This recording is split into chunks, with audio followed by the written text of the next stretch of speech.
Day to all our fans out there. We have a very special podcast, Rex Miller, who has just put out and produced, directed a documentary set to be on PBS early next month. I believe September 4th, if I'm not mistaken. That will be the first airing. And he's here with me today, and he's here to answer some questions and tell us about this wonderful project that he has spearheaded and brought to the public's attention. So, good afternoon, Mr. Miller. How are you today? Yeah, hey Reels, I'm great. So happy to be here with you. Thanks for taking time out to look at the Althea film project. Thank you for coming on. I mean, I really, really appreciate it because I have to say that I watch it. Thank you for the advance viewing, and I really enjoyed it. Um, so, if you can tell us, I guess, what brought this into being. Well, for me, my connection to Althea started with a photograph that hung on the wall of my childhood home in Astoria, New York, in my bedroom. My little bedroom was kind of my parents' depository for all their tennis photos. Okay. They were avid tennis players, fanatics, one might say. And one photo in particular had an image of two brown skinned women in their tennis whites standing on a grass court, which was the Marion Cricket Club outside of Philadelphia, which at the time was a restricted club, which meant that neither one of those women could join the club, even if they could have afforded it. But they were allowed to play in their tournament, which was the Pennsylvania Grass Court Championships, because they were good players. One of those women was Althea Gibson, and the other was my mother, Millicent Miller, who was Wow. I would say she was an avid club player in New York City who got to play in some pretty good tournaments back in the day. So I kind of got reacquainted with that photograph 5 or 6 years ago and was looking at it, and then I just literally decided to Google Althea and got immediately immersed in her amazing story. And if I wasn't making the film by the end of the day, I was making it the next day when I got in touch with Art Carrington, who is really an expert on black tennis history and played in the U.S. Open himself. And he really got me interested. And now, 5 years later, we have a finished documentary film. Oh, wonderful. So your mother actually knew Althea Gibson and was a friend of hers and partner, I would say, doubles partner. Well, no, I can't really say she was friends with Althea, maybe acquaintances, but they played against each other in a singles match. And uh, my mom lost 6-0, 6-1. That didn't deter her enthusiasm to tell that story 100 times when I was Okay. growing up. Most of so more than anything, your mother was a huge fan of Althea nonetheless. Oh yeah, she loved to tell that story. That was, really my mother's brush with greatness. Got a chance to play against the Wimbledon champion, which Althea was at the time, and on a beautiful grass court outside of Philadelphia. So that was her number one tennis experience.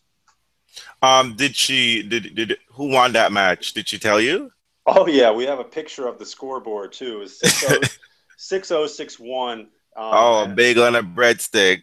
Oh yeah, but if you look at the photo, which is on the film website, Yes, you yes, would, I saw the photo. Yes, and yeah, I'm looking. you'd think my mother won because she's the one smiling, and Althea looks like she's bored. But uh, Well, that's wonderful. My question, I submitted some questions beforehand, and I guess my main question is, what were the difficulties, I guess, in doing this project? Did you come up with any sort of like barrier to get in access to information, etc.? well, on the creative side of the project, the biggest challenge was finding and assembling all the archival material. That was one issue. We started looking at all the archival, and there was zero material on Althea before she was 18, 19 years old. So how do you tell a story visually about somebody where there's no Yeah. material? So that was one issue, and in that case, we used different styles. Right, We I saw used, that. Animation. yeah, little animation, reenactments, Right. archival footage of where she grew up, which was Harlem in the 30s and 40s. On the other thing on the creative side and financial side was just the licensing of the archival material. We have over 400 photographs alone in the film, and probably 25 or so film and video clips, and all of those had to be licensed and in most cases paid Oh, wow. for the usage. So paperwork, headaches, plus financial obstacles. Um, Also on the creative side, who to interview and who knew her and who is going to best help tell this story. And we were really lucky and fortunate to have so many great tennis personalities come forward and want to share information about Althea. And so lucky that we were able to find contemporaries and friends and even family members of Althea that were wanting to, get help us, the Althea team get the story right. I felt that throughout the process, that listening and hearing everyone talk about her, it was so they were excited to speak on her, and they couldn't. There was a certain level of excitement and buzz to be like, yes, I knew Althea. This is the Althea you need to know. This is who she is. Because honestly, she remains a sort of a elusive private figure, and despite the fact that her achievement and accomplishment are so huge in that time period, and I'm surprised and not surprised as well, because I personally have worked on a project in terms of documenting black/slash African American opera singers, and Hmm. that's an era that is very that during the 1960s, 70s, and 80s, African American women were performing all over the world and still do to a certain extent today. And they were some of the biggest superstars in opera, but yet that information isn't widely known. As a matter of fact, an African American woman, the Metropolitan Opera House was opened at Lincoln Center by an African American woman with an opera created just for her voice. And that's something that contemporaries are like, who is Leontine Price? And Oh this is yeah. something that should be celebrated in American history, not just in African American folklore, because opera is not an American tradition, and yet an American scale the heights of opera and achieve so much that even Italians have yet to accomplish. And it's sort of a thing that I don't understand why the achievement of African American women. And there is a long history of great African American women, Sojourner Truth, Ida B. Wells, Althea Gibson. That is not widely known. It's almost like it's a secret, and everyone is just like, "Oh wow, I didn't know this," And it's kind of I find that rather surprising. That's why I was so excited for this project, because there are things that I knew, there were things that I didn't know, and oftentimes when figures like Althea Gibson come out, the people just highlight certain facts. She's the Wimbledon champion, she's the French Open champion, but she had accomplished so much on the tennis court. She won so many tournaments. Like, she was clearly the best player in the world, whether or not she had won Wimbledon. Like nearly every tournament that she played, the documentary highlighted that especially particularly in the 50s, the late 50s, she was winning. Yeah, real. She was clearly the best player in the world in 57 and 58, and arguably 56 as well. She won the French in 56 and runner up at the U.S. Nationals, which became the U.S. Open. Right. Um, and just to pick up on your opera analogy, I think there's, quite a bit of common ground there, trying to break through in a world like opera and a world like tennis, particularly way back in the day Right, in the exactly. 50s.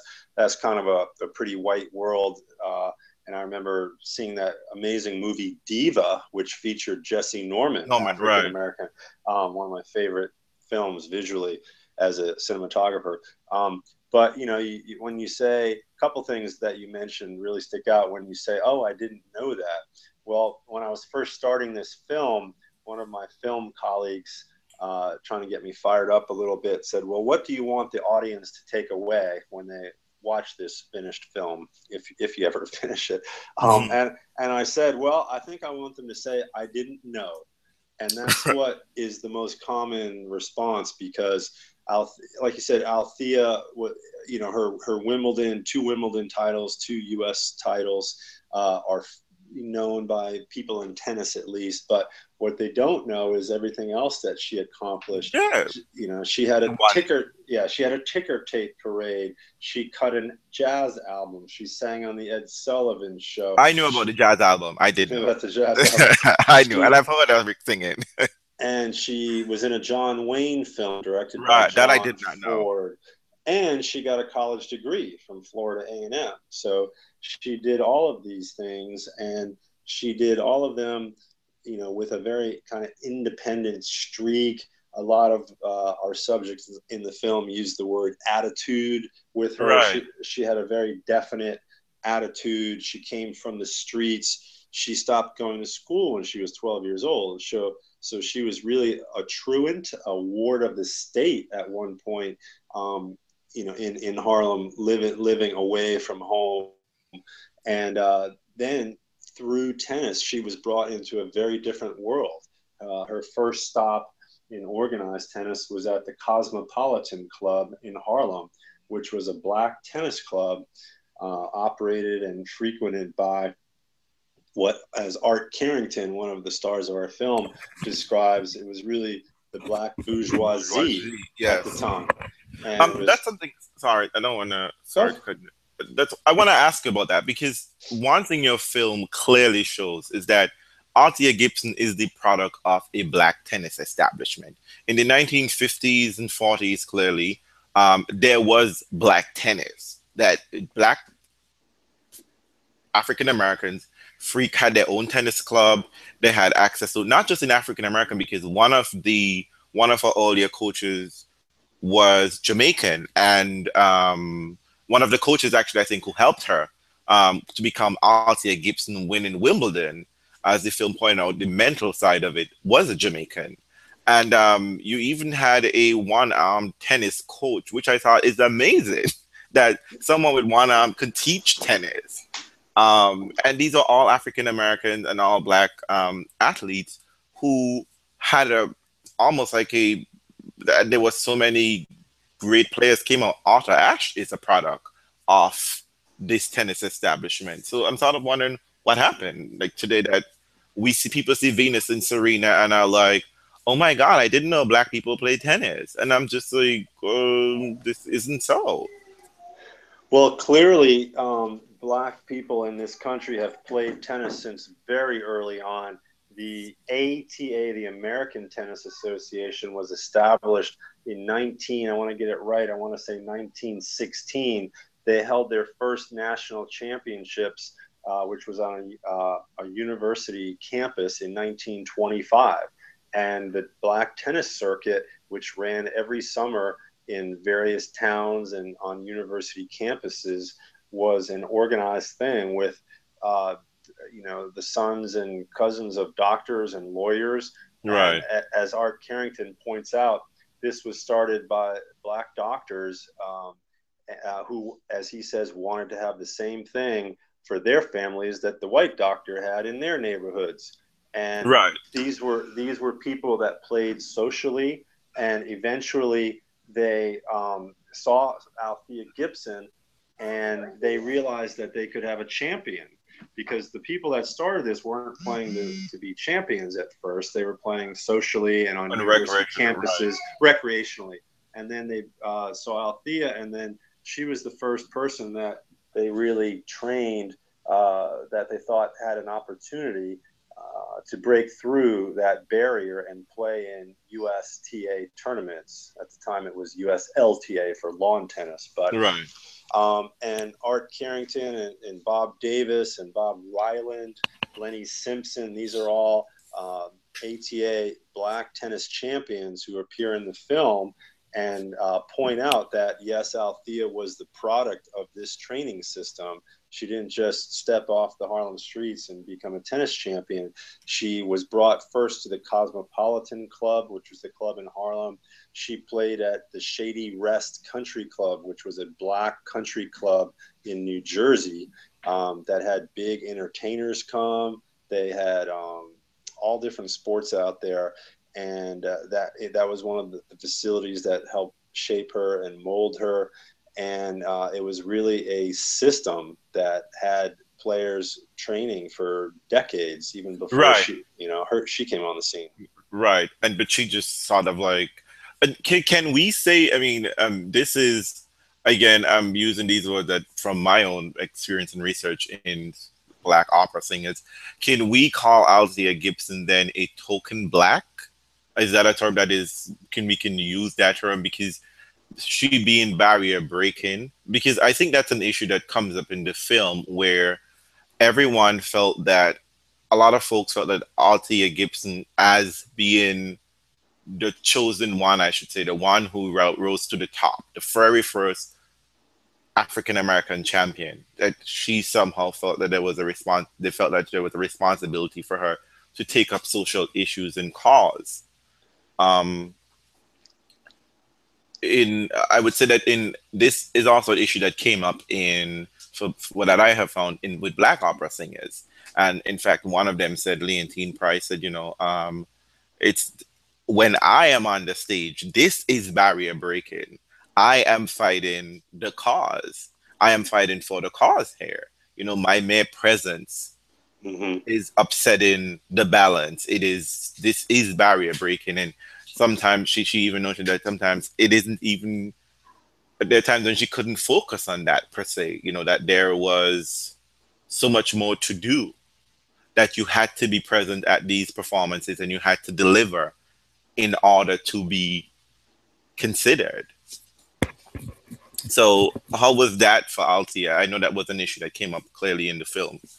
Well, when somebody like Althea or Leontine Price breaks through, even now, looking at somebody a decade or so ago, Michael Jordan, who famously did not want to take up causes because he said Republicans buy sneakers too, so I don't want to alienate half the Right. population. So that, I think, is slightly similar to Althea's position in that she did not want to be a representative of her race. She wanted to be an athlete. She wanted to be a champion. And when you look at when she was doing this, 1950, 1956, 57, this is the time of Emmett Till, of people Right. getting lynched, of people getting kicked off their land, not being able to vote. This was She faced some dangerous. of those issues too. I think there was a story that they recounted that when they're going on the ATA circuit, that there's a fire axe in their door. People are um Yeah, make, Bob Davis recounts a story of playing in Ohio in a junior tournament where they were escorted to a white tournament and they were allowed to play the tournament, as he says, much to the chagrin of some of the people at the tournament. And in the middle of the night, they were sleeping in a YMCA dormitory, and a fire axe came through their door. And there was nobody there when they finally went to the door, but there was a note attached to it and said, you better leave. And so, yeah, this is the backdrop of the times that Althea played. And she actually did represent her country, the U.S., in a State Department right. tour overseas, where the intentions of the State Department were clearly, they were clearly inviting her to offset some of the images in the newspapers of fire hoses and snarling dogs that were being transmitted around the world. And she's always said, I don't want to represent my race, but I want to prove what I can do by being a champion. And that's it. Um. So for her, it was two different things. Making Okay. making speeches is not what she was interested in. Representing herself and everybody by being a champion is what she wanted to do. Um. The That's my other question. It's her reception because very early the opening sequence of the documentary, it talks of this incident where she plays at the USTA, the US Nationals, and she's leading. and people are screaming at her, screaming towards her, beat this nigger. They're screaming to the opponent. And was this something that she always faced throughout her career? Because I mean, this is something we sort of see whenever Serena or Venus wins. We see in Twitter and Facebook and newspaper these sort of like snide remarks. They're men, oh, and the racism. It gets to the point where it's like, oh my God, this is. Yeah.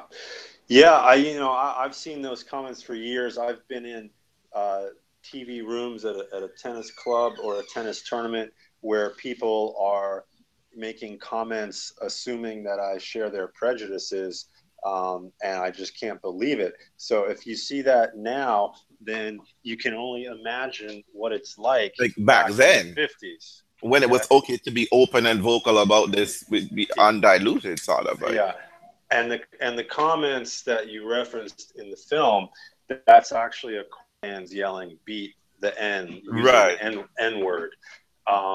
So Althea likes to downplay that somewhat and not have the conversation be about that, but that was always present. There were a lot of instances where she experienced direct racism and comments on the golf tour. Later, when she was on the golf tour, Right. she had to change in her car. She couldn't use the facilities. So those things did happen all the time. And in the film, there are times where the storytelling is mostly about her tennis and her education and her development. But then we felt that we very often wanted to come back to, well, what's going on in the country at the At the time? same time, right. But it's I mean, like watching this film, it's almost there's a remarkable similarity between what I found when I'm looking at black opera singers around this same time, because Leontine Price in particular, and mentions that literally there people threatened to bomb the Lincoln Center every single day. There was a bomb threat every single day as they're preparing to open this house, which is like the greatest opera house in the world, in many people's opinion. She talked about even an incident where like it was so unfamiliar for people to be seeing a black person at this event at such a point that she was literally interacting with a woman who didn't realize that she was black, who thought that her black skin was makeup, telling her that the makeup would come off if she were to wear a white dress instead of a dark color dress. It would be impossible to take out. And in and I find all that remarkable. Just these women persevered despite all of this, and not only just persevered to be they weren't just average. They were supernova in their field. They were like the standard by which everyone else was being judged at the time. And that in and of itself is remarkable to me, and that in and of itself is barrier breaking. And you don't necessarily need a speech to be on stage and screaming. The action alone is proving that all things are possible, that there is no sort of the pseudoscience of one race being superior to the other, that it depends on determination, skill set, and work ethic to a certain degree. Yeah, well um, said. Well said. Well said. but I can just imagine. I mean, nonetheless, these women. Leontine Price does downplay. She doesn't in her interview. She doesn't focus on the racial aspect of it oftentimes. But I mean, I can just imagine it was a horrible every day to hear someone speak of you in this manner, to be treated unfairly, to be, like the open disrespect, and I mean, having to this sort of I think with Marian Anderson, the who was before that, and Sister Reda Jones, they sort of insisted not to play before segregated audiences. They refused to come out to segregated audiences, and even that again, they had to stay at certain hotels. I mean, these women operated in the height of Jim Crow and within the whole milieu of civil rights era. So I mean, that alone is just remarkable strength. But I think the final one of the questions I want to ask you is that did Althea consider going back into tennis after she left because of monetary reasons when the Open era started in 1968? I think it is.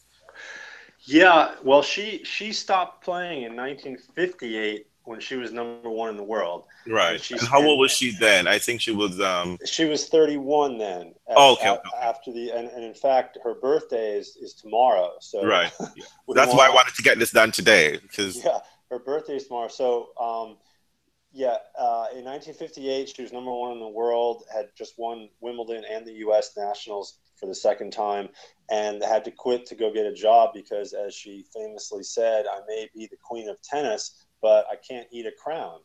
that's true. I have to go make a living, and hence, she went and tried to play a version of pro tennis, doing these exhibitions. Yeah, Harlem Tour, Globetrotters. yeah, touring with the Harlem Globetrotters, playing a little match at halftime of the game. That's why she went into golf. This, really why she was doing the music, cutting her album, and she never could.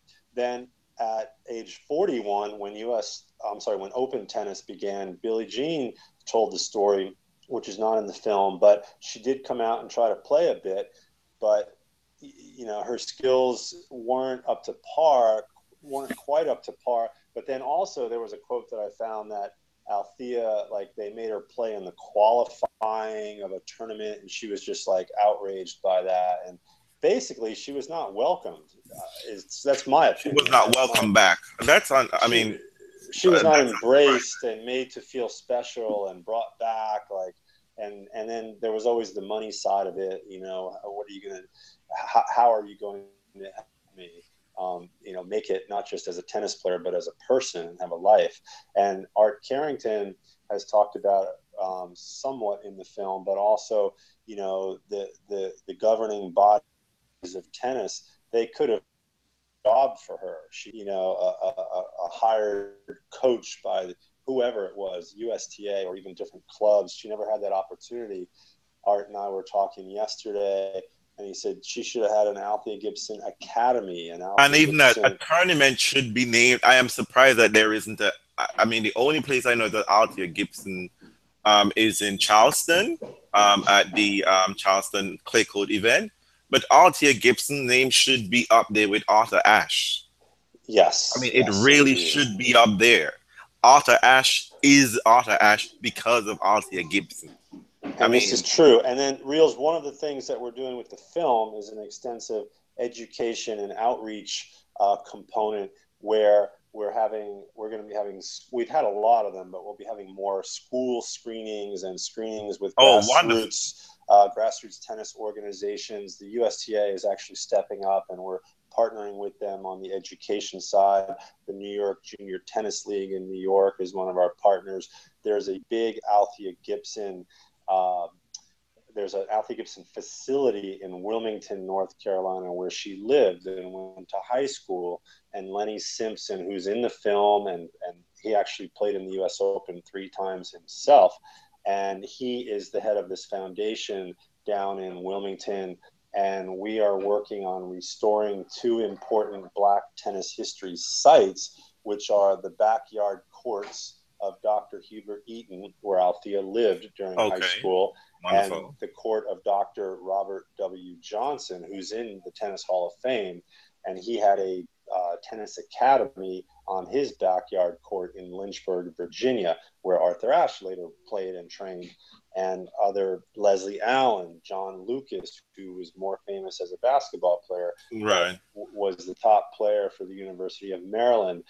Katrina Adams even visited Dr. Johnson, although that was mostly winding down by the time she came on the scene. Okay. So all of these players came through Dr. Johnson's private tennis academy. Right, So right.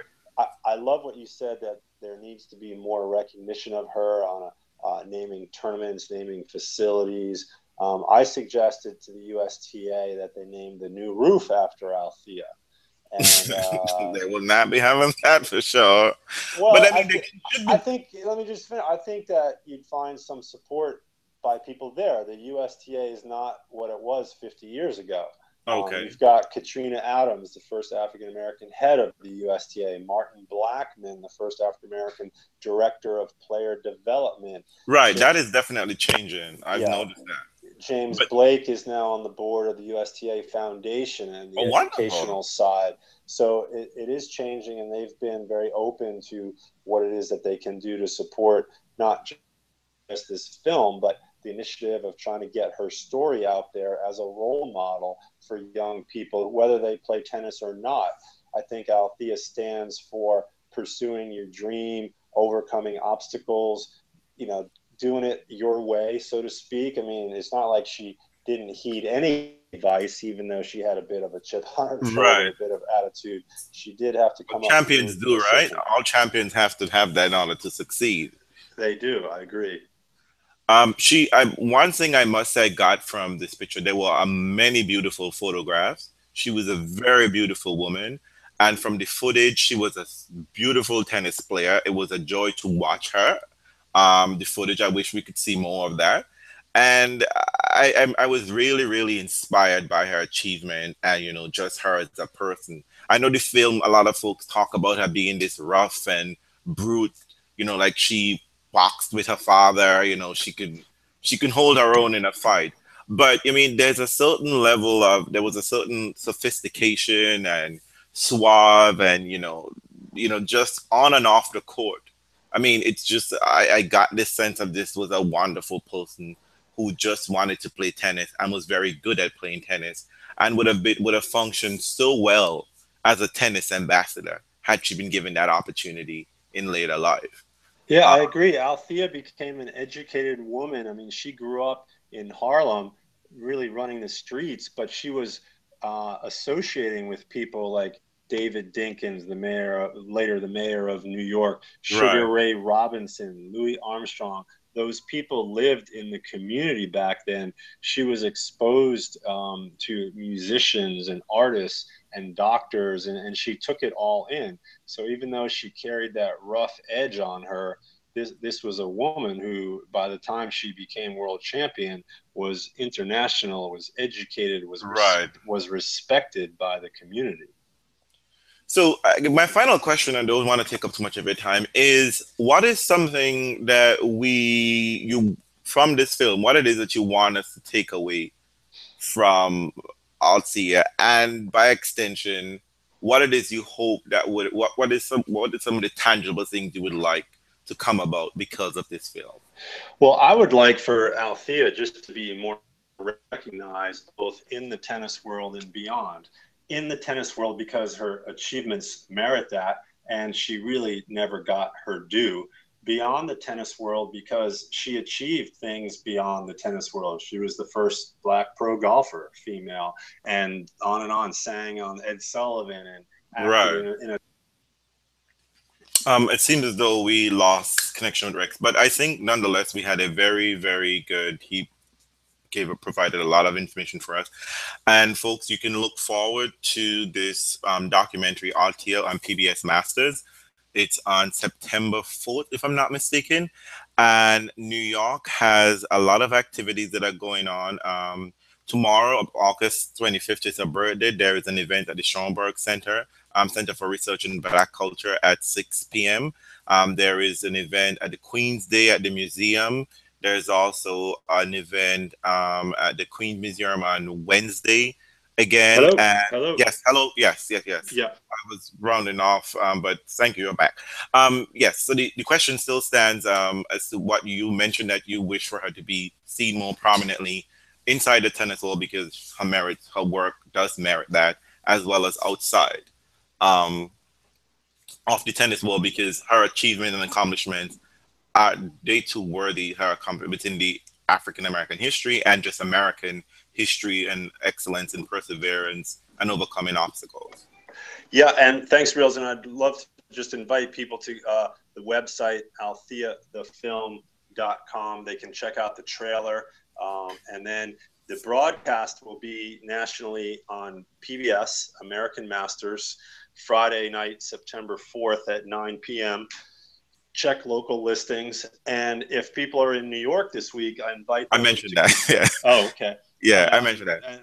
and support Althea Week. And we have 6 events in 5 days with free screenings at some really unique places. And that schedule is on the Althea Film website. Yes, please check it out. And again, folks, I watched this documentary. It is amazing. It is really good work. It is important work. And I'm so happy that it's out there. And I'm so happy and grateful that you took your time out and money and effort to get this out there, because it's a labor of love. And not quite often do we get labors of love into tangible things where we can touch it and share it with others.